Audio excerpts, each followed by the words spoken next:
Prometí hablar de uno de mis personajes favoritos de toda la historia. Es un personaje de la historia que tenía un carácter peculiar, que era bastante berrinchudo, pero que la combinación entre sus valores y su actuar cambiarían al mundo por siempre. Estamos hablando de una de las grandes figuras del siglo XX, es decir, nada más y nada menos que de Winston Churchill. Y como siempre, un poquito de contexto, un poquito de historia. ¿A dónde nos vamos? Nos vamos al día 30 de noviembre de 1874 al Palacio de Blenheim, en Inglaterra. Winston no nacería en una familia cualquiera, porque nacería siendo hijo de Lord Randolph Churchill, que era un influyente político británico de la época. Es decir, crecería dentro de una aristocracia del imperio que en ese momento dominaba prácticamente al mundo. Porque recordemos que a finales del siglo XIX, es decir, a finales de esta gran época victoriana, el imperio británico gobernaba prácticamente lo que era una cuarta parte de este planeta. Es decir, desde la India hasta África, Londres era en este momento el centro financiero del mundo. Y con este contexto, Churchill crecería sabiendo algo muy importante. ¿Qué es esto? Se preguntaron ustedes. Pues que Gran Bretaña estaba destinada a liderar a este mundo. Winston se formaría como militar en la Royal Military Academy of Sandhurst, donde se graduaría como oficial de caballería en el año de 1894. Pero Churchill no quería ser un oficial cualquiera. Él quiere dos cosas. Quiere aventura y quiere fama. Y es por esto que participaría en campañas militares alrededor del mundo, por ejemplo, como la de Cuba, la de la India y la de Sudán. Además que aquí haría algo muy importante, muy vivillo el chico. ¿Qué es lo que hace? Se preguntaron ustedes. Pues actuaría como corresponsal de guerra para obtener esta notoriedad pública de la que hablábamos. ¿Y cuál es el momento que lo volvería más famoso en este periodo? Se preguntarán. Pues nos tenemos que ir a la guerra de los Boers en Sudáfrica en el año de 1899. ¿Qué es lo que sucedería? Churchill es capturado y lograría escapar de un campo de prisioneros. Obviamente su fuga aparecería en los periódicos de Inglaterra y esto lo convertiría en una celebridad nacional. Es precisamente gracias a esta fama que en el año 1900 entraría a lo que es el Parlamento británico ya como un político e iniciaría lo que es una larga carrera política llena de polémica y también llena de giros. ¿Por qué hablo de giros? Porque llegó a ser conservador, llegó a ser liberal y después regresaría a ser conservador otra vez. Llegaría el año de 1911, donde sería nombrado primer Lord del Almirantazgo. ¿Qué es esto? Se preguntarán, pues prácticamente es el encargado de la Marina Británica. Y podemos decir que Winston, ya en este poder, sería el encargado de modernizar la flota británica justo antes de lo que fue la Primera Guerra Mundial. Pero es justo en este momento donde su carrera sufriría un primer golpe, por llamarlo así. ¿Cuál fue este? Que en el año de 1915 él lideraría lo que es la desastrosa batalla de Galípoli, de la cual ya hemos hablado porque fue precisamente contra el gran imperio otomano. ¿Qué es lo que pasó aquí?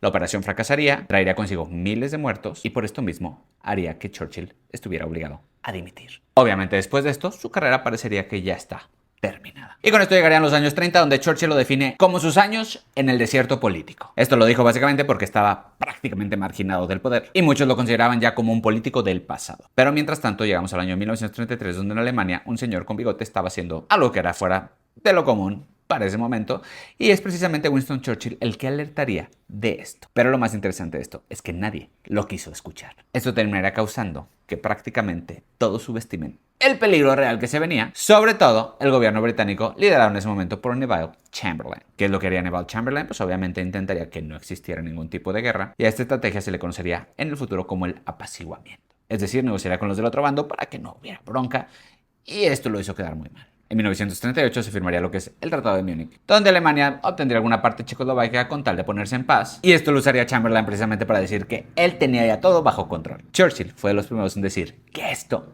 era una broma. Y lo dijo de una forma muy bonita. Textualmente lo que dijo fue: se les dio elegir entre el deshonor y la guerra, y se eligió el deshonor. Y por esto mismo tendrán guerra. ¿Qué es lo que decía un año después? Obviamente sería lo que es la invasión de Polonia, y empezaría este gran conflicto del cual ya todos conocemos. Obviamente, Inglaterra le daría la razón a Winston Churchill, que volvería a lo que es el gobierno británico, pero ahora como el primer Lord del Almirantazgo. Pero el verdadero momento crítico estaría por llegar.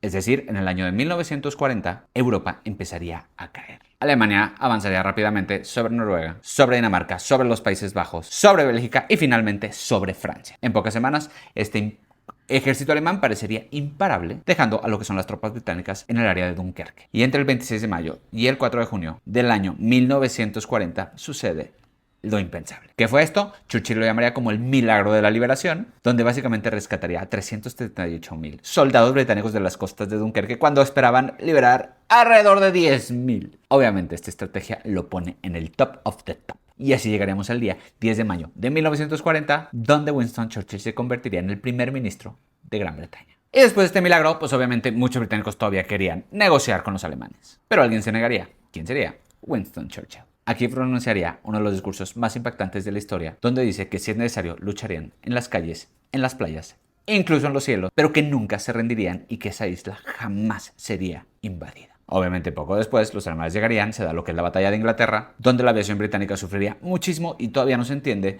qué fue lo que los mantuvo ahí. Muchos le atribuirían esta resistencia precisamente al empuje moral que les dio Winston Churchill con sus palabras todos los días en la radio. Justo es con esto que nos daría otra de sus frases icónicas. ¿Cuál fue esta? Nunca tantos le debieron tanto a tan pocos. Obviamente hablando de los pilotos que estaban defendiendo el cielo de la Gran Bretaña. Y durante meses Londres fue bombardeada todas las noches. Este periodo fue conocido como el Blitz y que hacía Winston Churchill pues iba calle por calle hablando con civiles, manteniendo la moral de este país lo más alto que se pueda. Hasta que por fin llegaría el año de 1941, donde sucedería lo que pasó en Pearl Harbor. Obviamente los estadounidenses llegarían a aportar esta guerra y Gran Bretaña dejaría de luchar sola. Winston Churchill trabajaría con los soviéticos y con los americanos liderados por Franklin D. Roosevelt. Juntos formarían esta alianza que derrotarían finalmente a estos alemanes. El 6 de junio de 1944 llegaría a lo que es el D-Day, es decir, la mayor invasión anfibia de la historia, también propuesta y liderada por Winston Churchill, y justo aquí empezaría la liberación de Europa, simbólicamente iniciando con París. El 8 de mayo de 1945, Alemania se rinde, la guerra en Europa terminaría y Winston Churchill celebraría su victoria desde el Palacio de Buckingham.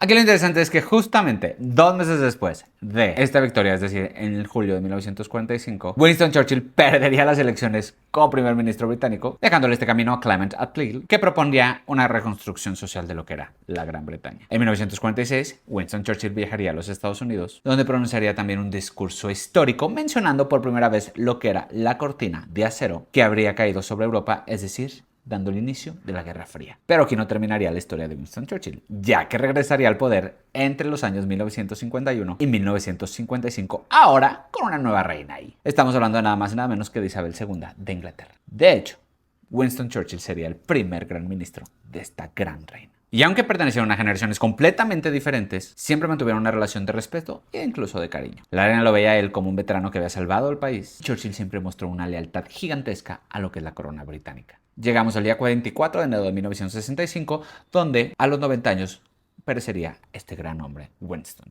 Churchill. Recibiría uno de los funerales de Estado más grandes y simbólicos de toda la historia del Reino Unido, y su féretro recorrería lo que es el río Támesis, mientras las mismas grúas portuarias inclinarían lo que son sus brazos en forma de honor y respeto. Fue enterrado en su lugar de nacimiento, es decir, en Buckingham Palace, donde descansa hasta nuestros días, en la Inglaterra que pudo ser gracias a él. Winston Churchill no solamente lideró a Inglaterra en su momento más oscuro, sino que también se convertiría en uno de los personajes más influyentes del siglo XX y por lo mismo de toda la historia.